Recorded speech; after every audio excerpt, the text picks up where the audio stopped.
You have many education choices, and we're all grateful at the WTO that you have chosen to listen to us for an hour and to our messages about things that will impact everyone.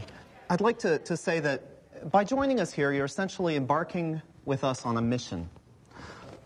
I'd like to start right at the beginning. As I was saying, trade liberalization is a project of faith. It's a crusade. And in any crusade, there are problems. There are invading armies, there are big blockades. And one of the problems that we run into in this crusade is starvation in the third world. You may recognize that symbol from those green bins you see, where cans, bottles, blah, blah.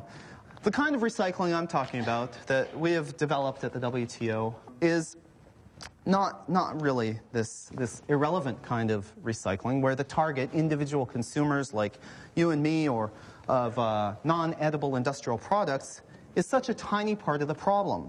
Rather, we're talking about really recycling what counts, where it counts.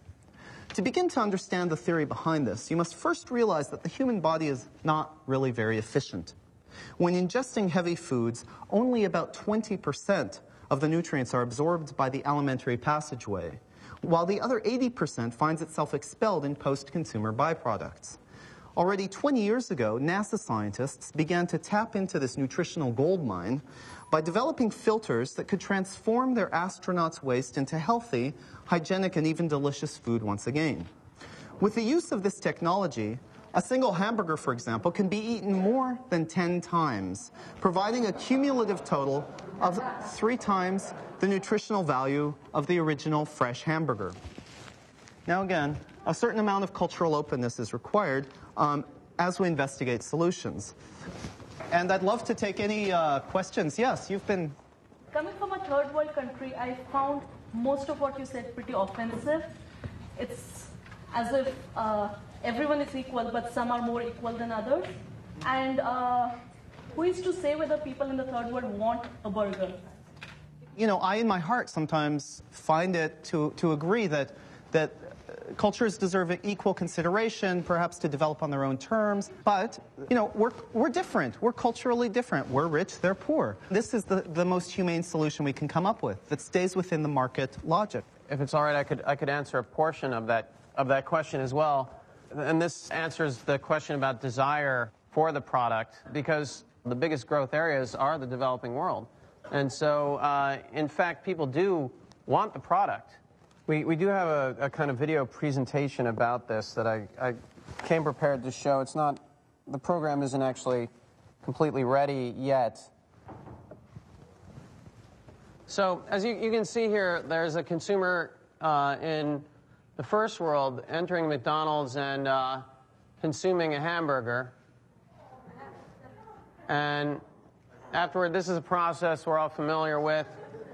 I don't need to explain it to anyone. But you see, it's rendered out in this style because studies have shown that consumers are most responsive to 3D animation right now, particularly in developing cultures. So as you can see, it goes through a piping system, and this isn't unusual. We do this for oil. We could do this for food as well. And as you can see, it goes back up through the plumbing and emerges in a McDonald's. Now, the part of this video that isn't completed yet is the filtering process. There will be a very well-rendered filtering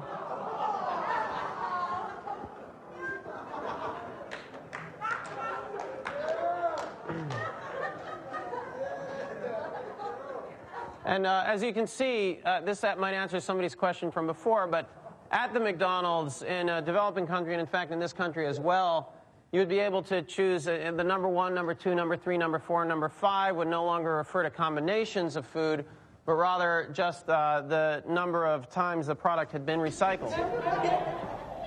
We're lucky to be able to partner with the World Trade Organization, which has slightly different goals. Of course, McDonald's goals are to profit and grow. And we hope that we can provide a nutritious and tasty product in the process. Our goals are to help McDonald's profit and grow and all other corporations. So. I think you guys, like the WTO is kind of lacking kind of like a human element, like If you saw, have you ever seen starving people? In pictures, yes. Okay, but tell me, if you saw somebody starving to death, you would probably think a lot, like that would kind of hit you in a sensitive, place to say like, oh well, maybe markets and money and this and that don't really mean as much, and actually like feeding people means a little bit more, Yeah, well, it is true that there's a personal side of it that I have to say, in the WTO, there are questions that we have about this as human beings, but we're not as subject. We have a kind of firmer grasp on theory.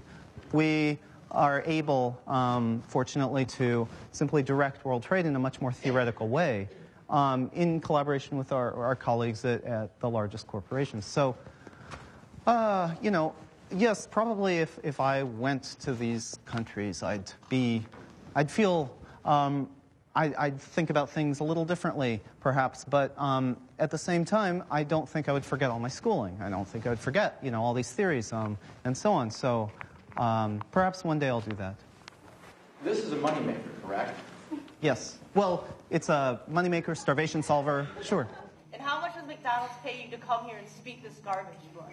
Did I see a mouse with an ear growing out of its back? How are you going to get around the cultural and legal implications of cannibalism and basically asking us to recycle shit? I think there's no ethical behavior. I mean, you don't have morals, that's what I think. I mean, that's all. I mean, I can't believe the corporate world is run by you guys because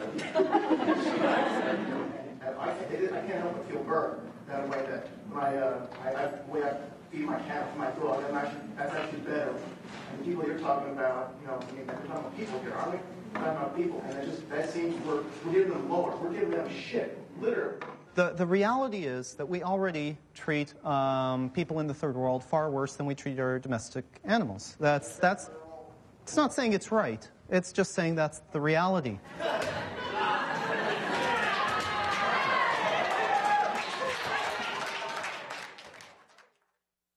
Well, after thinking about it for